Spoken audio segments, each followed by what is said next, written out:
There's a lot of balancing you have to do when raising a puppy.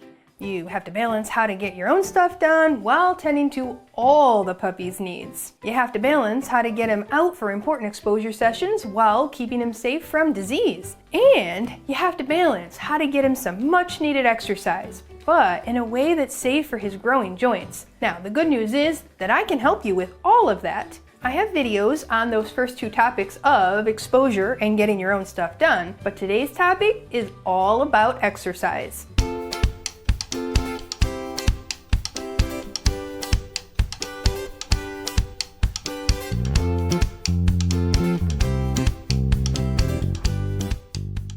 I want to teach you how to get your puppy exercise in a way that releases all that puppy energy, doesn't make him overstimulated, doesn't make him scared of all the new things he's seeing and smelling, and most importantly, doesn't damage his growing body. Now, if all that sounds like a tall order, it's not really. You just have to put on your human critical thinking cap and pay attention. All right, first let's talk about releasing that puppy energy. Yes, puppies have endless supplies of puppy play. It seems like they could go on forever. Well, they think they can, but you know better. Just like with small children, the human has to be the critical thinker here and know when to say enough is enough.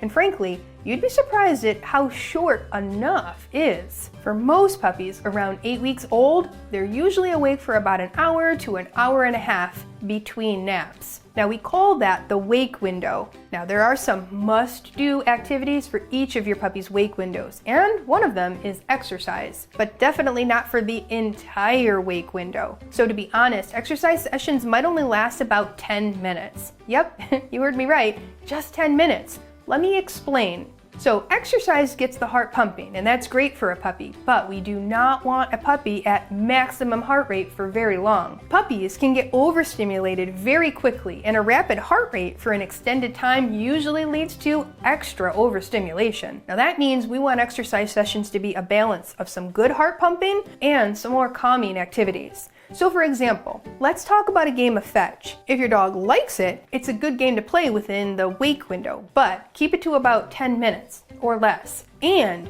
when you're doing it, balance it out with some lower key activities too. Now you might be throwing a toy and he brings it back to you. Then hide it behind your back and let your puppy sniff on the ground and find some kibble on the ground or in the grass. We call these treat scatters. And then throw the toy again. And when he brings it back, this time, wrap it up in an old towel and let him dig to find it again. Did you see how that slows down the fetch game? We like to balance exercise with brain games, so it's a full body experience. Now, a good session of exercise actually really looks like a kiddie roller coaster. Not only is this mental energy good for his brain and it'll help him settle, it prevents him from getting overstimulated. And an overstimulated puppy who has tipped over his threshold looks a lot like a puppy who has a lot of energy. So you might mistakenly think that he needs a little bit more exercise or another walk. Unfortunately, this is usually the last thing he needs. What he really needs is a nap.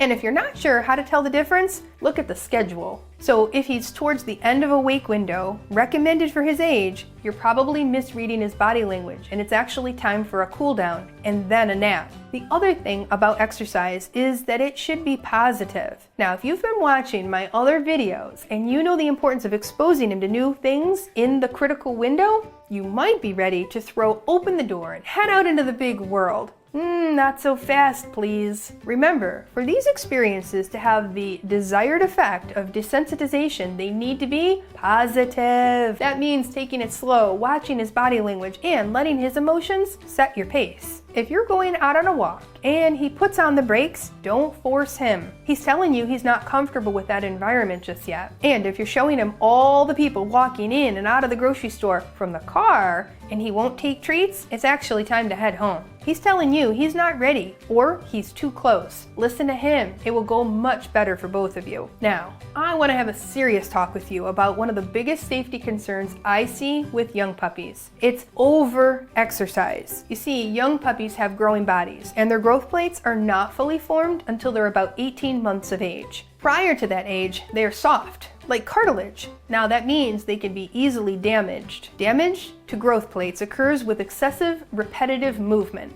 such as jumping from a distance that's too high, or things like rapid changes in direction, which put stress on the joints. So for that reason, I want to make sure you aren't taking your dog out for too long a walk or allowing too long of a play session with another puppy. Now the general rule of thumb is about 5 minutes of exercise per month of age, and you can do that twice a day. I say general rule of thumb because all exercise is different. If your dog is wandering slowly on a decompression walk, sniffing, ambling, and just going at a very relaxed pace, you might be fine to go a little longer than that recommended time. But if your dog is walking along at a quick puppy pace, anxious to get to the park or even around the next corner, then it's definitely time to make that walk much shorter. The challenge with this damage to the growth plates is that you don't actually know what happened until it's much later. Something you do with your puppy when he's 8 weeks old might cause harm, but nothing shows up until he's about 1 to 2 years old. Then he's got a hairline fracture, which is painful and could require additional medical intervention. Cha-ching! Yep, I smell a pretty large vet bill, and worse, an uncomfortable dog. Now before I give you a lightning round of do's and don'ts when it comes to exercise, I just want you to remember the concept of the super athlete I introduced to you in that video on how to tire out your dog. So essentially it goes like this. The more exercise your dog does, the more you're going to need to exercise your dog. So if he gets used to a 3-mile walk every day, pretty soon he's going to ask for longer because he's growing and his stamina is increasing. Are you prepared for that? You might want to aim for somewhere between Olympic athlete and couch potato. Okay, here's a quick list of do's and don'ts when it comes to keeping your puppy safe with exercise. Do let your puppy safely run and play for short periods of time each day. Do not force your puppy to run along a bike or a skateboard with you, leashed or even leashed to another dog. Do play with him on surfaces like carpet, where he can get a grip and not accidentally pull a muscle. Do not use stairs as a way to get his energy out. This is one of those repetitive movements that you must avoid. Now, using the stairs as part of his normal routine, that's fine. Just don't use it in a way to try to burn off energy. Do introduce him to new textures to play on, like grass and dirt and turf and more.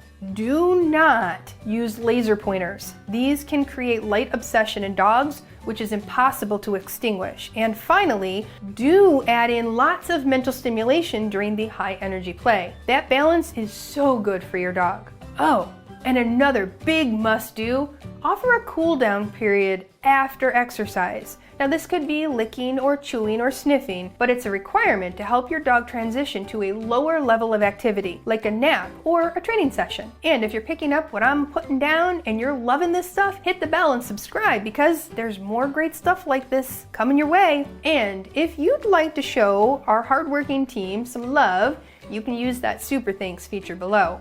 Now, we've got one more serious issue that you might need help with. If this balance of good exercise and brain work and cool downs all sound great, but it's just not playing out that easily in your home, you might need a little schedule adjustment. So this is something that I can help you with as part of my mini course. With tons of suggested activities and awesome concepts about filling your dog's emotional cup each day, you're gonna love it. And those wake windows I discussed earlier are all explained in more detail in there. Check it out in the description below because it might be just what you need to go from struggling to snoozing puppy. And if you have any questions about the mini course or anything you learned in this video, just pop them in the comments below and we'll get back to you real quick. All right, Michele Lennon here, your certified dog trainer, signing off.